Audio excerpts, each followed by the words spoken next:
Hello friends, இது Joe சமையலில் இன்றைக்கி தீபாவளிக்கு ஸ்பெஷலான முறுக்கு எப்படி பண்ணலான்னு பார்க்கலாம். இந்த முறுக்கு வந்து நம்ம பச்சரிசியை ஊற வச்சு அதை காய வச்சு அரைச்சி அந்த மாதிரி கஷ்டப்பட வேண்டாம்.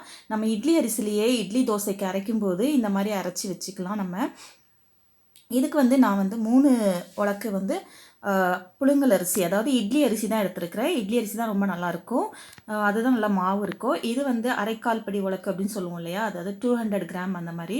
அந்த உலக்கில் வந்து நான் 3 உலக்கு எடுத்துருக்கேன். நீங்கள் 4 கூட எடுத்துக்கலாம் இதுக்கு, அதுவும் நல்லா தான் இருக்கும். ஒரு உலக்கு வந்து உளுந்து எடுத்து வறுத்துக்கலாம். நான் வந்து வீடியோக்காக வறுத்து காமிக்கிறேன், பட் நான் நிறையா வந்து உளுந்து மட்டும் திரிச்சு வச்சுருக்கேன் தனியாக.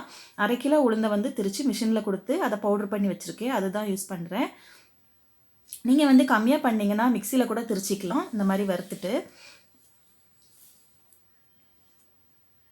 நல்லா வறுக்கணும். வறுப்பட்டுடுச்சு. இப்போ வந்து இந்த மாவில் வந்து அந்த 3 இல்லை 4 உலக்கு அரிசிக்கு 1 டம்ளர் 1 உலக்கு வந்து உளுந்து எடுத்துக்கணும். இப்போ அரிசி நல்லா ஊறிடுச்சு. இதை கிரைண்டரில் அரைச்சிக்கலாம். இட்லி தோசைக்கு அரைக்கும் போதே இதையும் சேர்த்து அரைச்சிக்கலாம். ரொம்ப நல்லா வெண்ணெய் மாதிரி அரைக்கணும். அதாவது நான் கையில் படும்போது அரிசி தட்டுப்படக்கூடாது. நல்லா வெண்ணெய் பதத்துக்கு, நல்லா மாவு பதத்துக்கு நல்லா இருக்கணும். அந்த அளவுக்கு இதை வந்து அரைக்கணும். அப்போ தான் முறுக்கு ரொம்ப நல்லாயிருக்கும். இந்த மாதிரி அரைச்சிக்கலாம் இதை.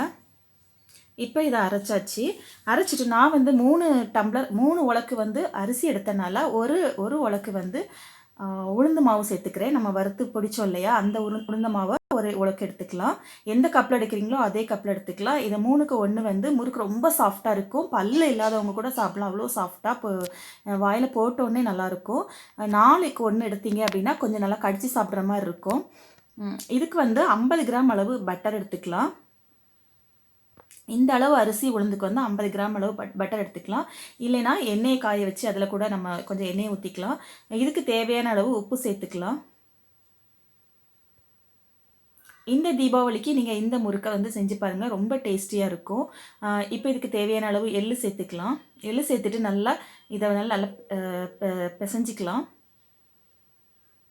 கொஞ்சம் தண்ணி தேவைப்பட்டுச்சுன்னா தண்ணி சேர்த்துக்கோங்க. தண்ணி தேவைப்படலைன்னா நம்ம அரைச்சி வச்ச அந்த மாவே அந்த தண்ணியே போதும். பாருங்கள், நல்லா வந்து ரொம்ப சாஃப்டாக இருக்குது. வெண்ணெய் மாதிரி இருக்கும். நம்ம கையில் வந்து இதை எடுக்கும் போதே கையில் ஒட்டாமல் நல்ல வெண்ணெய் பதத்துக்கு வரும். பார்க்குறதுக்கு வந்து வெண்ணெய் தொட்டால் எப்படி இருக்குமோ அந்த அளவுக்கு சாஃப்டாக இருக்கணும். இந்த மாதிரி தான் இந்த மாவு இருக்கும். இந்த முறுக்கு வந்து நல்லா வெள்ளையாக வரும், ரொம்ப நல்லாயிருக்கும். டேஸ்ட்டும் பயங்கரமாக இருக்கும். நம்ம பச்சரிசியை வந்து திரிச்சு அதில் செய்கிற முறுக்கை விட இது ரொம்ப நல்லாயிருக்கும். நான் ஏற்கனவே அந்த வீடியோ வந்து அப்லோட் பண்ணிவிட்டேன், அதோட லிங்க் கீழே கொடுக்குறேன். இப்போ வந்து எண்ணெய் காஞ்சிடுச்சு. நம்ம எண்ணெய் சேர்க்குறதுக்கு பதிலாக இந்த காஞ்ச எண்ணெயை கூட நம்ம வந்து கொஞ்சம் சேர்த்துக்கலாம். இப்போ நம்மளோட முறுக்கை வந்து எடுத்தாச்சு.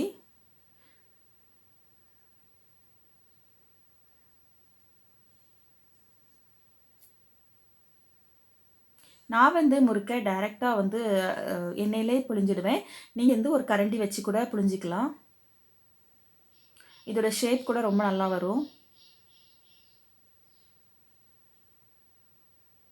இங்கே கையில் எண்ணெய் படும் அப்படின்னு ஒரு பயம் இருந்துச்சுன்னா கரண்டி வச்சு புழிஞ்சிக்கலாம். இந்த தீபாவளிக்கு வந்து நீங்கள் இந்த முறுக்கை ட்ரை பண்ணுங்கள். ரொம்ப ஈஸியானது கூட, ரொம்ப டேஸ்டானது கூட.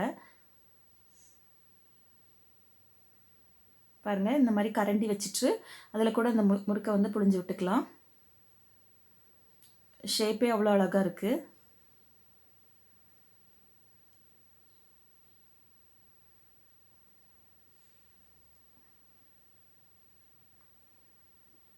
பாருங்கள், நம்மளோட முறுக்கெல்லாம் சுட்டு எடுத்தாச்சு.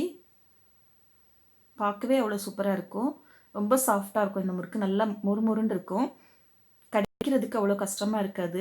ஷேப்பே அவ்வளோ அழகாக இருக்குது பாருங்கள்.